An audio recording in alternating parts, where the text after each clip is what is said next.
Okay, I'm talking with Bill Casing, and Bill Casing is what you might call a pioneer in this whole issue of getting at truth and reality, and specifically in the area of the Apollo moon missions, what happened and what didn't happen.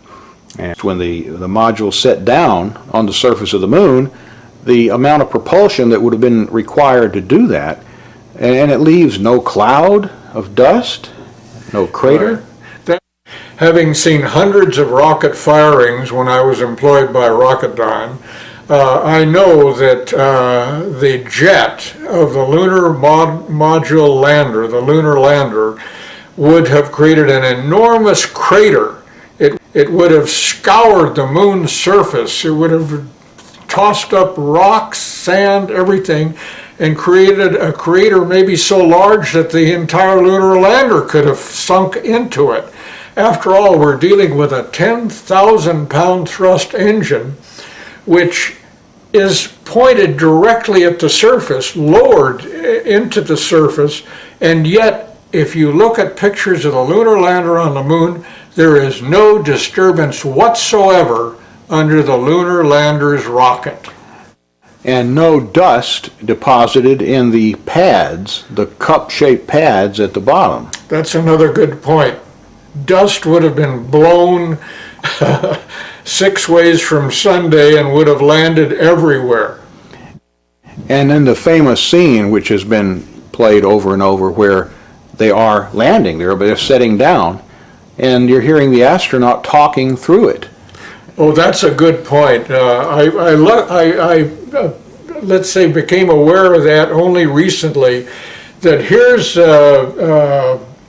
Neil Armstrong talking about landing on the moon with a microphone, and yet he's sitting practically on top of a rocket engine that is putting out sound levels of about 140 or 150 decibels. Now, we know that that is absolutely impossible to overcome that sound level inside the lunar lander with a normal human voice. Eagle, we got you now. It's looking good, over. Roger, copy. Eagle, Houston, after yaw around, angles, S-band pitch, -9er, yaw, +18. Roger, you're a go. You go to continue power descent. You're a go to continue power descent. Altitude now 21,000 feet, still looking very good. Velocity down now to 1,200 feet per second. You're looking great to us, Eagle. Give us a reading on the 1202 program alarm. Roger, we got you. We're going at alarm. Good radar data. We're now in the approach phase, everything looking good. Altitude 4,200. Houston, you're a go for landing, over. Roger, understand. Go for landing. 3,000 feet. Program alarm. Altitude 1,600. 1,400 feet, still looking very good. 700 feet, 21 down. 33 degrees. 100 feet, down at 19. 1201. 1201. Roger, 1201 alarm. We're go. Same type. We're go. Altitude, velocity light. 3.5 down. 220 feet. 13 forward. 11 forward, coming down nicely. 200 feet. 4.5 down. 5.5 down. 60 seconds. Lights on. 6. Down 2.5. Forward. Forward. Good. 40 feet, down 2.5. Picking up some dust. 4 forward.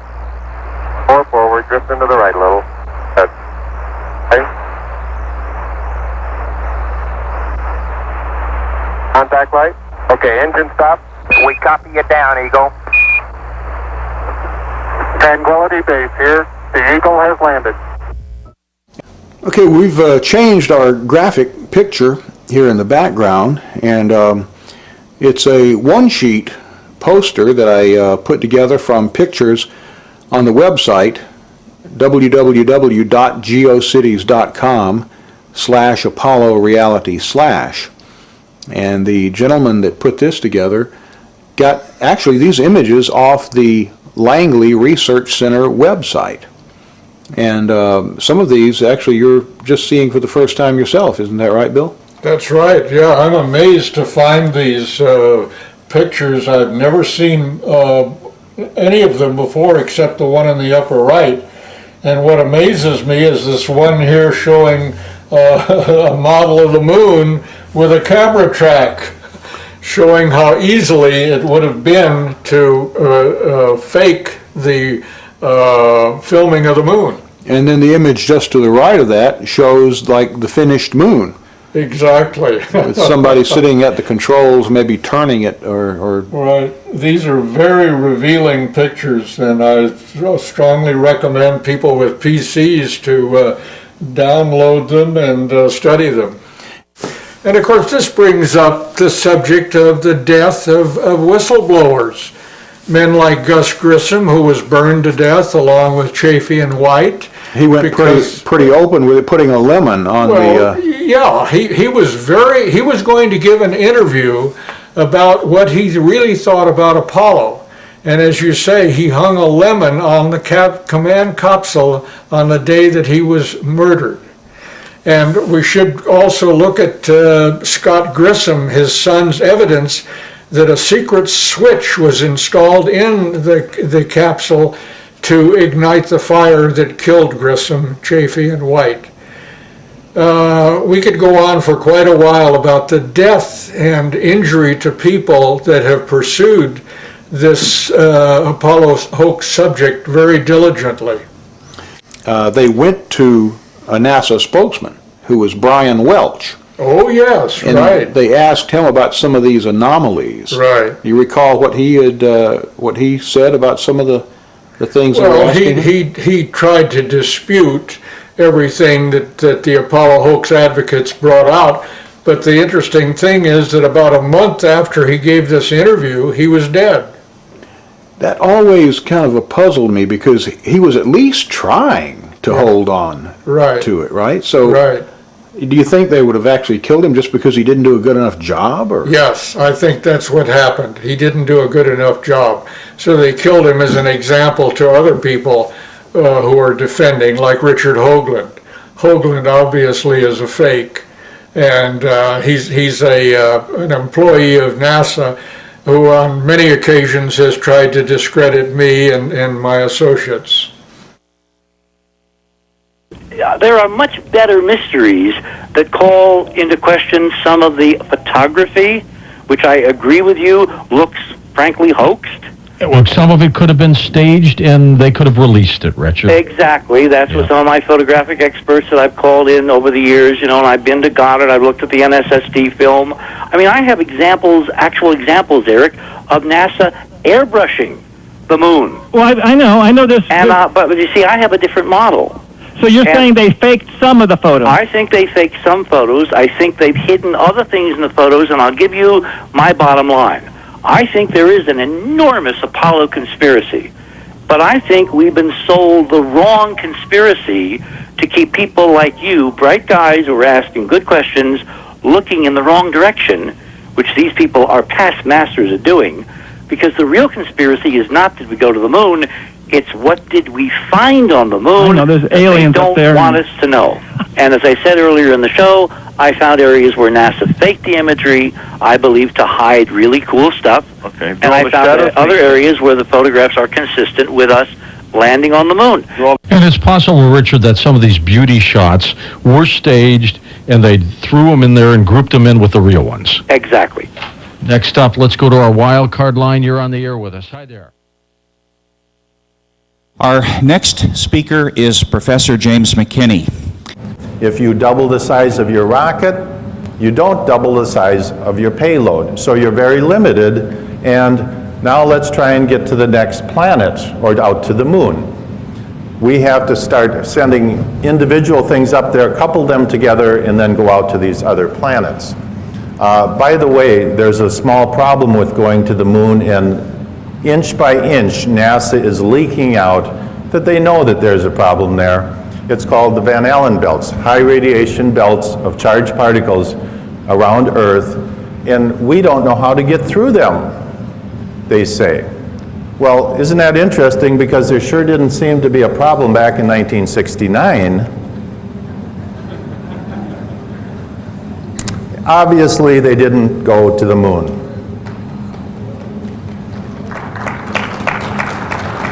The United States did not go to the moon. The Russians knew it all along. I thought at the time we did, but I've since learned we absolutely did not. And there's no question about it. And they're starting to figure it out. NASA has a program called Living with a Star. That's a pretty name for how do we get through the Van Allen belts. They have all their top scientists working on it. It's a tremendous problem because we do not have any kind of a spacecraft that we can send up that doesn't have metal in it. And when these charged particles hit metal, they produce X-rays. Nothing you can do to get around that. So anybody sitting around something metal in outer space in the Van Allen belts is going to be French fried. And so that whole thing was a giant hoax. And you have second and third tier scientists in the United States who are running around saying, oh yes we did, yes we did. But the very top level people, what I call the tier one scientists, the black op mill scientists, know for a fact we didn't go. And it's a real problem. They don't know how to get through there. This picture is with the new Hubble camera, and it shows that in fact if you take this angular distance out to Pluto and you translate it into the surface of the moon, we can in fact resolve the landing sites, the alleged lunar landing sites. And the way you would do this is you take the pictures at dusk when the shadows became very long, and it would be a very hard thing for them to fake. So at any rate, we have telescopes on Earth that are much larger than the Hubble. Much better resolving power. So why, you would think these astronomers would be chomping at the bit to show you those lunar landing sites. And look at the incredible resolving power of this telescope we have here. Why have none of them done that? Because there ain't nothing there. And we get all kinds of excuses. Oh, we can't turn the telescope up there because the moon's too bright. Well, then all of a sudden we saw the full moon on a web page, on a NASA web page, the entire full moon taken with the Hubble Space Telescope. And you're telling me they can't take one little teeny patch of the moon, which is millions of times less bright. So bottom line is, they know they didn't go.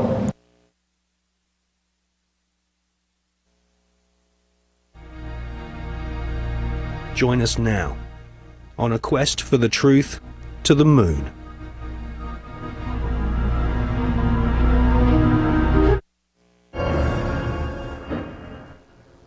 In this film, we shall not only prove beyond all reasonable doubt that many of the official NASA images of lunar exploration are fake, but we shall also examine the motives for the biggest lie put before the world. Why did NASA repeatedly fake lunar images and photographs?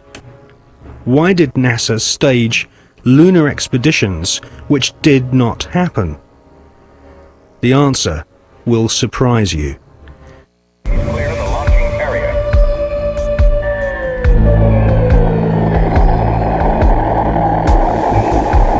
NASA spent gigantic sums of money during the 1960s, but most of it was spent on the ground, not in space. Huge American corporations, many of which were manufacturing hardware for the military, made gigantic profits designing space vehicles and, more importantly, life-sized models of spaceships, and even huge stage sets resembling the lunar surface. Someone in NASA had realized that after taking billions of dollars from the American people, if they couldn't make it to the moon, they would fake it to the moon. Obviously, if you're going to somewhere that nobody has been before, you need to have a simulator which recreates that environment as closely as you can. If you're going to the moon, you recreate the surface of the moon. And here we see a section of the lunar surface created. It's about 30 foot high, 30 foot long, 35 foot long. scale is given by the two people standing in front of it. There were plenty of simulation exercises, but the point is, and this should be taken into account in virtually everything that is discussed with the Apollo program, 400,000 people may have worked on the program in total, but none of them had a need to know more than his own job required. The people who were making the rockets didn't know what the people who were making the spacesuits were doing, and because they had no need to know about that. Their job was to make the best models and the best simulation of the lunar surface that they could. And if we come up to this picture here, we see the three scales on which these models were built. We have here the whole moon as one unit. It stands about 20 foot high. We have here behind it a section of the surface of the moon. You'll notice it's curved. And here we have a more detailed section of the lunar surface. What you're saying is that the images which we're told show a camera pointing out the window of the lunar module as it's coming into land on the moon could well have been filmed previously using these large-scale models. That's right. It could well be that what we are looking at are films of realistic models.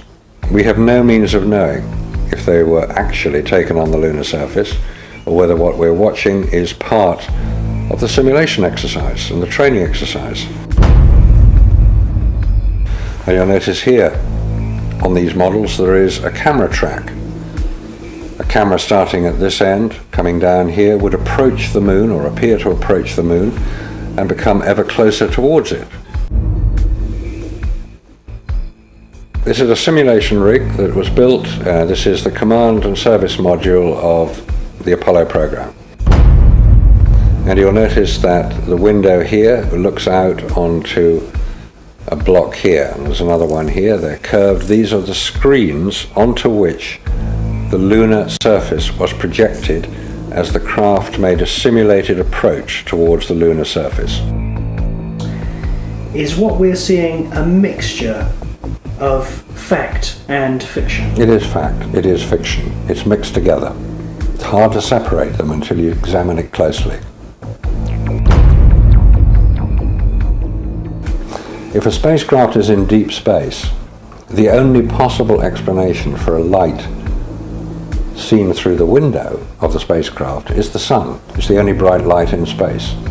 If it's not the sun, then it has to be some other artificial light, which implies that that particular image is possibly fiction. July 1961.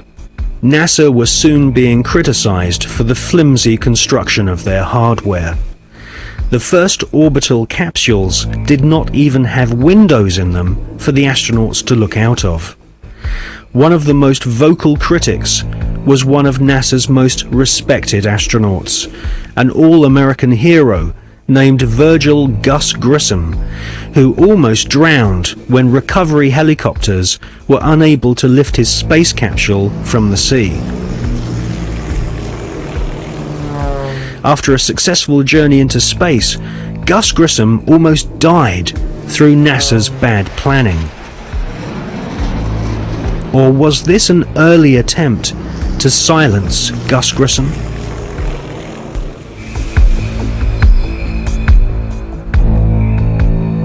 May 1963.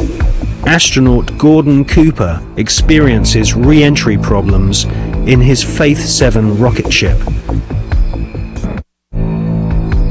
The prototype lunar module, known as the LIM, had serious stability problems.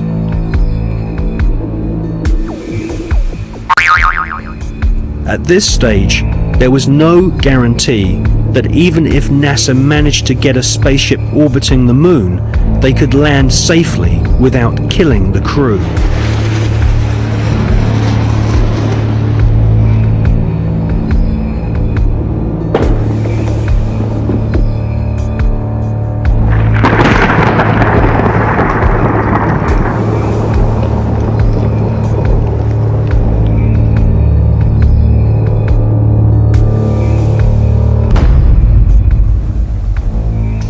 Could the footage which we see of the limb approaching the moon be filmed in a TV studio?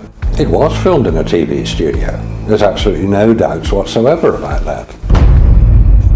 And the way that this film was created was by the use of models. There's nothing secret about the models. They exist. You can go and see them today. The models were very lifelike, very realistic. There is one that is a life-size model. It's in Flagstaff in Arizona. It's 2 miles long, and it's an exact replica of the Sea of Tranquility.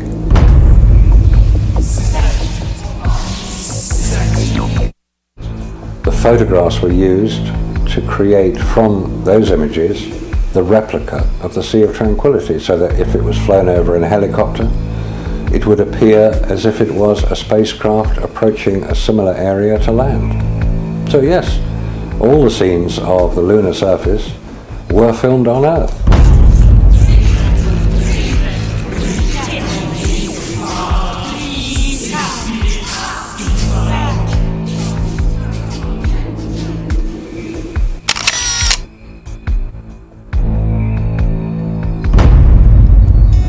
Radiation, and without having spacesuits nor spacecraft which can protect the occupants from radiation, NASA convinced the American people to pay $40 billion for the space program.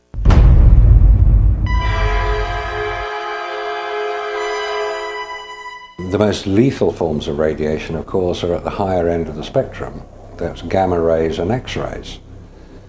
We know what ultraviolet can do. If you stay out too long in the sun, you get sunburn and skin cancer and die, and it's all very sad. But gamma rays, and X-rays especially, are particularly lethal to humans, unprotected humans. There was no protection that I have been able to identify. I've found no reference to it. I found nothing that will tell me what level of protection is offered, so I have to assume none was.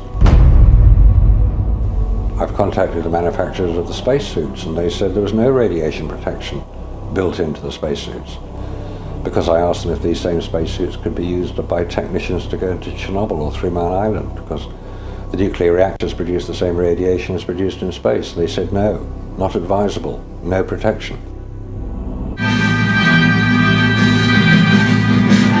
James Van Allen grew up in the small Iowa town of Mount Pleasant during the 1920s.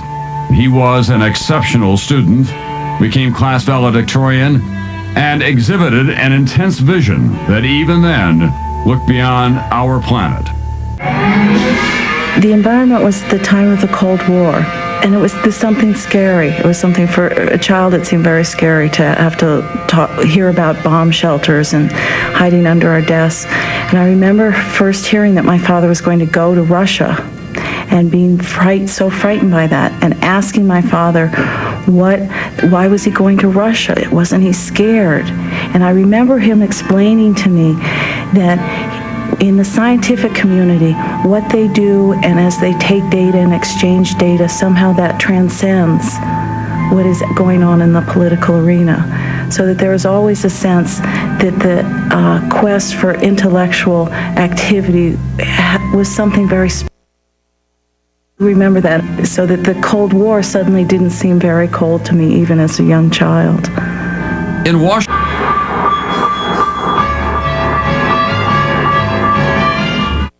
the media focused on the Explorer 1 achievement as at last legitimizing the U.S. as a worthy adversary to confront the communist Sputniks. The public seemed captivated with the propaganda created by this new space race. Dr. Van Allen and his students, however, chose to focus on the data that was returning from their scientific instrument inside Explorer 1. When the first results came back, the group at the University of Iowa, this was Van Allen and Ernie Ray, then began to help with it, eventually Carl McElwain, saw immediately that there was an anomaly, there was something unexpected. We have encountered a very great increase in radiation intensity, which is vastly beyond what could be due to cosmic rays alone. We call it geomagnetically trapped radiation. And I gave an explanation of my interpretation at a press conference following the scientific session. And one of the reporters stood up and he was trying to visualize what I was saying. And he said, "You mean it encircles the Earth like a belt?" I said, "Yes, that's great. That's what it is. It's like a belt around the Earth." And so that's the way they got the name of radiation belt, from this exchange of this newspaper reporter and myself.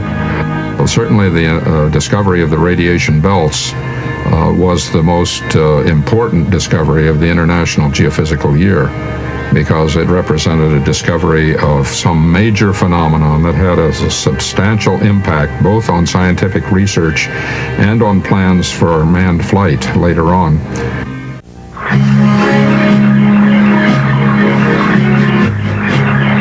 In late 1958 and early 1959, Van Allen flew instruments on Pioneers 3 and 4. Both were unsuccessful attempts to hit the moon, but their flights provided the Iowa group with essential confirming data. Pioneer 3 documented the existence of a second radiation belt, and Pioneer 4 became the first U.S. spacecraft to orbit the sun. Any ill effects from the Van Allen radiation belts? No. Now, I'm not sure we went far enough out to encounter the Van Allen radiation belt. Maybe we did. Say that I'm not a chemist, I'm not a geologist or an anthropologist. I'm a retired electrical engineer. I've worked at NASA Goddard for over 20 years. I'm retired now, and I have worked with image processing, which is similar to some of the things that are done on computers today. However, at the time that I did my work, the computers that are so well established today were not available. So Yeah, hello. I like your presentation very much, but I got a couple of questions here. First one is, what, if any, are the differences between you and Richard Hoagland concerning the politics on the cover-up? And part two is, what's the difference between you and Mr. Hoagland concerning the scientific implications of the face, especially since Richard Hoagland kind of brings in hyperdimensional physics into the picture of the face on Mars? Thank you. Okay, the one thing I'd like to clarify, I should have done at the beginning, Richard Hoagland and myself are like oil and water. The second thing is that, and I'll go into the third thing, is that Richard comes up with ideas where he does not have groundwork or supporting evidence, not even evidence, and certainly not proof that things exist where they don't. For instance, I've seen some of his work where he has found swastikas and German tanks on Mars, and he has found cathedrals on the moon Europa of Jupiter that resemble burnt-out cathedrals from World War II in Europe, and various other things which not only can't be proved, but they aren't even evidence, and I stay as far away from him as I can. And there was the last part of your question concerned, I forget exactly. Yes, he always talks about hyperdimensional physics, Okay. and he comes up with all these formulas on the dimensions of also the pyramid on Mars, and all these, in his book he has all these geometric configurations, and he tries to bring in hyperdimensional physics. It's hard enough for me to give evidence and present it at conferences with facts that I can show to scientists, but to try to back up something with a relationship to another planet is so hypothetical that it just doesn't have the substance to hold up. Most scientists would classify that under the term of numerology and not have anything to do with it.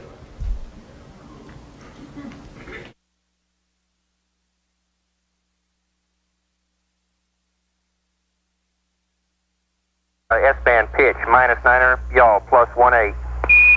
Roger, you're a go to continue power descent. You're a go to continue power descent.